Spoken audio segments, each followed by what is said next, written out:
Ça a été le début de toutes mes réflexions parce que j'ai compris que l'économie mondiale était tenue par quelques personnes. Voilà. Le système économique mondial a été organisé et il est orienté, il est contrôlé par quelques groupes, mais derrière ces groupes qui sont toujours des groupes de type capitalistique, derrière ces groupes, il y a toujours quelques personnes. Voilà. Tout part du contrôle des monnaies. Voilà. Parce qu'à partir du moment où vous avez des personnes privées qui peuvent contrôler une monnaie, eh bien, ces personnes décident d'affecter les ressources monétaires à telle ou telle branche d'activité, à telle ou telle entité, à telle ou telle personne ou personnalité juridique ou physique. Comme l'avait très bien expliqué l'un des Rothschild, le premier de la série, c'est qu'à partir du moment où vous tenez la monnaie, vous tenez la politique. Les choses ne se sont pas faites en un jour. Le contrôle de tout ce système reste ancré à la City de Londres, voilà, qui est le modèle sur lequel les paradis fiscaux se sont développés. Et vous savez que l'Empire américain ayant pris la suite de l'Empire britannique, aujourd'hui, un des paradis fiscaux les plus importants, c'est le Delaware aux États-Unis. Mais ce n'est pas le seul, bien entendu. Et j'ai compris qu'il s'était passé avec la monnaie ce qui s'était passé avec l'entreprise. C'est-à-dire qu'elle a été subvertie et détournée au profit d'intérêts privés. On a entrepris de faire une théorie juridique de la monnaie pour expliquer qu'est-ce que c'est qu'une vraie monnaie.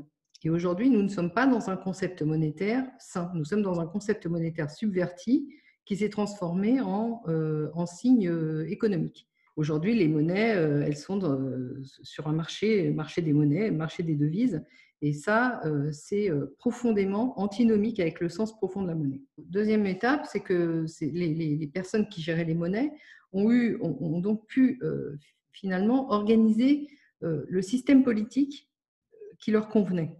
Donc la réalité, c'est que les membres des partis politiques sont redevables de ceux qui financent les partis politiques.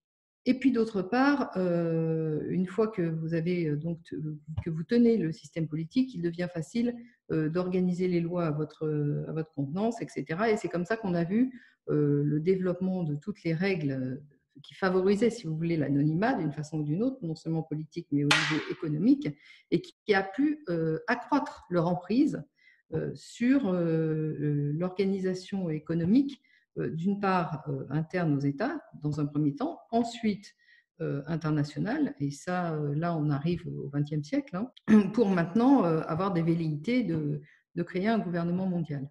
Mais qu'est-ce que ça va leur apporter, en plus d'avoir ce gouvernement mondial?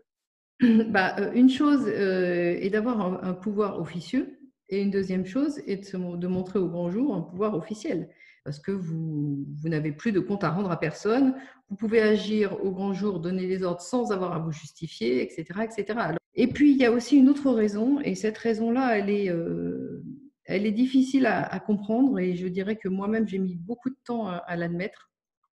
C'est que les gens qui sont derrière ce système économique, donc qui tiennent les rênes du système économique, sont mus par une volonté messianique de faire advenir leur Messie. Mais maintenant que je prends en compte ce paramètre-là, le fait que ce sont des messianistes, effectivement, tout un tas de choses qui restaient inexpliquées trouvent une explication. C'est la raison pour laquelle ils organisent le chaos. Ils appellent ça le chaos constructif. En fait, ils détruisent le système antérieur pour créer quelque chose de plus grand, de plus ouvert, dans leurs intérêts à eux, bien entendu. Alors que là, de façon manifeste, il y a en arrière-plan une volonté de destruction pour arriver à ce que eux estiment être le paradis sur Terre, en fait. Vous avez des mouvements politiques et géopolitiques qui sont initiés par des gens qui ont pris le contrôle effectif du pouvoir économique global. Et ces gens-là sont mus par une volonté, par une idée messianique. Depuis 1929, le Vatican est au service, est une succursale de la City de Londres, c'est-à-dire que c'est devenu un gestionnaire de patrimoine. Donc, si vous voulez, on a assisté à une mutation du concept d'État, qui est en réalité une subversion du concept étatique au sens politique que ce terme revêtait. Alors, Yann Marchard, c'est un personnage que certains adulent, mais à mauvais escient, puisque c'est vraiment euh, comment dirais-je, je pourrais le qualifier du messager du diable. Sans Yann Marchard, la BRI n'aurait pas existé et la Seconde Guerre mondiale non plus. Il faut toujours se remettre dans une perspective historique, c'est-à-dire que quand vous voyez apparaître quelque chose à un moment donné, dites-vous bien que ce n'est pas le début, mais c'est la fin d'un processus antérieur. C'est un système intégré, si je puis dire, qui évolue par étapes et par étapes destructrices. On en revient à ce que je disais avant. Chaque étape nécessite la destruction de l'étape antérieure. Ce que nous vivons actuellement, c'est aussi une confrontation directe entre le nomadisme et le sédentarisme. Les crypto-monnaies sont apparues au lendemain de la crise de 2008. Et je dirais que le problème essentiel des crypto-monnaies, c'est le fait qu'elles sont conçues dès le départ comme des marchandises. Une monnaie qui est sur un marché est contrôlable, quoi qu'il arrive.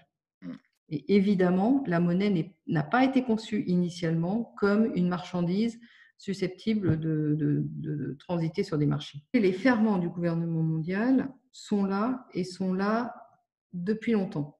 À partir du moment où vous avez cette organisation centralisée de la gestion des monnaies, vous avez déjà, en quelque sorte, le gouvernement mondial, puisque vous avez délégué à des personnes dont vous ignorez tout le fait que ces gens-là contrôlent l'affectation des ressources. Leur sujet à eux, et le nôtre aussi, à l'opposé, c'est pour eux de nous faire comprendre qu'il n'y a pas d'issue possible autre que la création effective d'un gouvernement mondial. Donc, notre sujet à nous, c'est de prendre conscience justement que ça, c'est leur volonté à eux qui s'impose. Ce n'est pas une volonté, ça ne relève pas d'un ordre naturel, mais d'une organisation artificielle du monde. Voilà.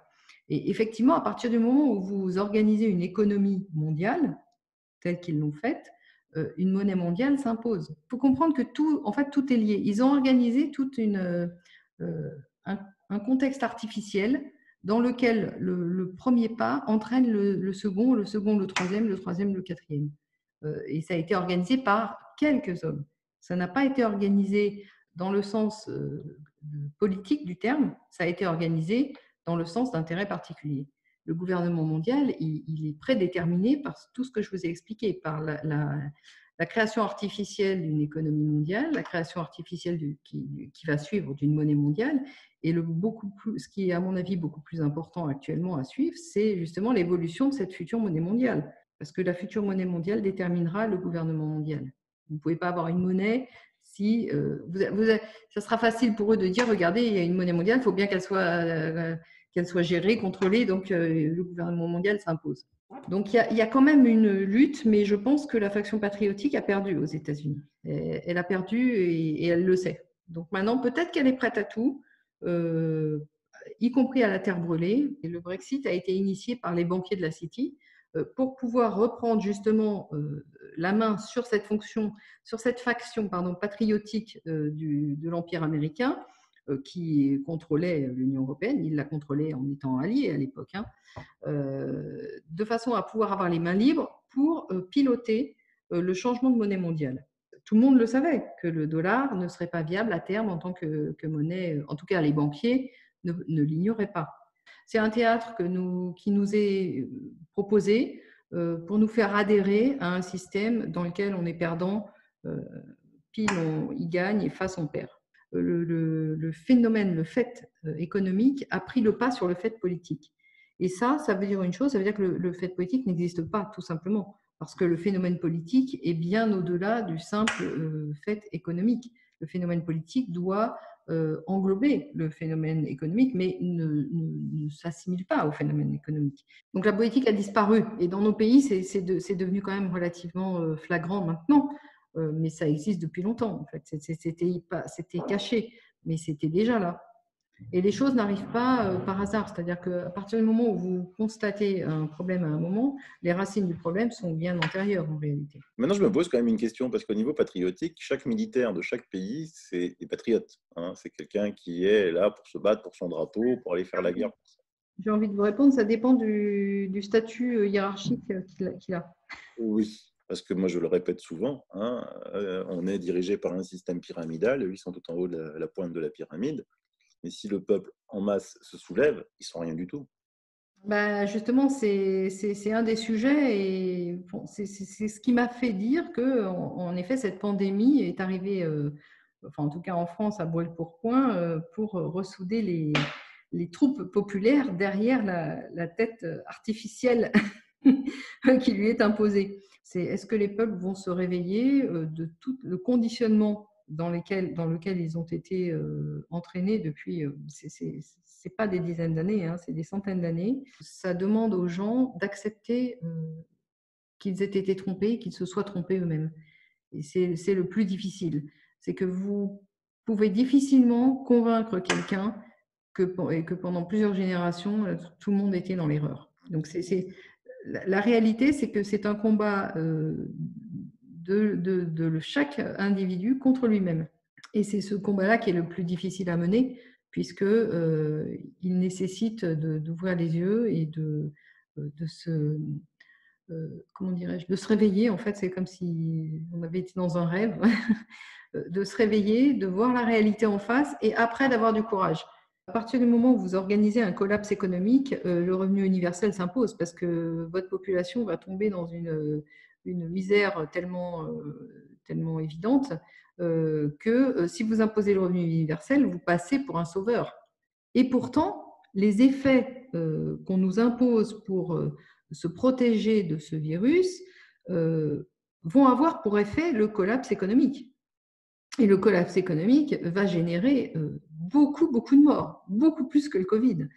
Et le revenu universel est évidemment une façon de tenir les gens, puisque votre revenu ne dépendra pas de votre activité, mais elle dépendra de la volonté d'un tiers qui vous échappe de continuer ou pas à vous verser des sommes qui vous permettront de survivre ou de vivre plus ou moins décemment. Tous les peuples qui ont abandonné un peu de liberté au profit d'un peu de sécurité perdent l'un et l'autre, et ils le méritent. Donc en fait, les économies et la réalité de la richesse des populations ne dépend que d'une chose, de la volonté des banquiers centraux. Pandémie ou pas pandémie, ce système s'écroulera. Voilà. Et ça, c'était prévisible, je vous dis même en 1944. Les gens prennent conscience en fait que l'apparence est toujours opposée à la réalité. Dans le monde dans lequel nous vivons, les apparences que l'on nous propose sont contraires aux réalités. C'est-à-dire qu'elles sont diamétralement opposées et elles sont là pour, comme un écran de fumée, pour nous créer une réalité virtuelle. On vit dans une réalité virtuelle. Il ne faut jamais oublier que dans ce système de colonisation, les deux partis patriotiques et globalistes de l'Empire américain avaient partie liée, étaient d'accord pour nous mettre en esclavage. Mais qu'aujourd'hui, ces deux partis-là se sont dissociés. De toute façon, ce qui est sûr, c'est que les États européens ont été conquis. C'est la raison pour laquelle l'Union européenne a pu avoir lieu. On se demande en fait comment les gens peuvent encore croire à ce genre de baratin. Enfin, c'est juste impensable, quoi. Donc c'est toujours pareil, le Covid va être un accélérateur de particules, va agir comme un accélérateur de particules. Vous aviez les tendances lourdes qui étaient là, et le Covid va intervenir, en tout cas va être manipulé par ceux qui contrôlent le système pour accélérer le mouvement de destruction créatrice. Quand vous voyez apparaître le mot libre ou le mot démocratie dans un intitulé, tout de suite, ça doit vous mettre la puce à l'oreille, hein, parce que ça veut dire que c'est exactement l'inverse qui est en train de se mettre en jeu. J'insiste beaucoup là-dessus. Le système monarchique était structurellement beaucoup plus démocratique que ne l'est le système de représentation populaire, le système de parlement représentatif dans lequel nous vivons aujourd'hui, pour la simple et bonne raison que tous les contre-pouvoirs ont été absorbés par le pouvoir économique actuellement, donc c'est un pouvoir hégémonique, alors qu'en période de monarchie, vous aviez une organisation structurellement axée autour du pouvoir temporel et du pouvoir spirituel qui était hiérarchique et qui avait des pouvoirs normatifs qui se faisaient face et qui se contrôlaient l'un l'autre. Le pouvoir temporel a été peu à peu infiltré de l'intérieur par les banquiers et le pouvoir spirituel a été mis à bas d'une façon générale au moment de la Révolution française, parce que effectivement c'était le contre-pouvoir qui existait et qui gênait l'accession au pouvoir absolu des banquiers. Soyez courageux et acceptez la réalité.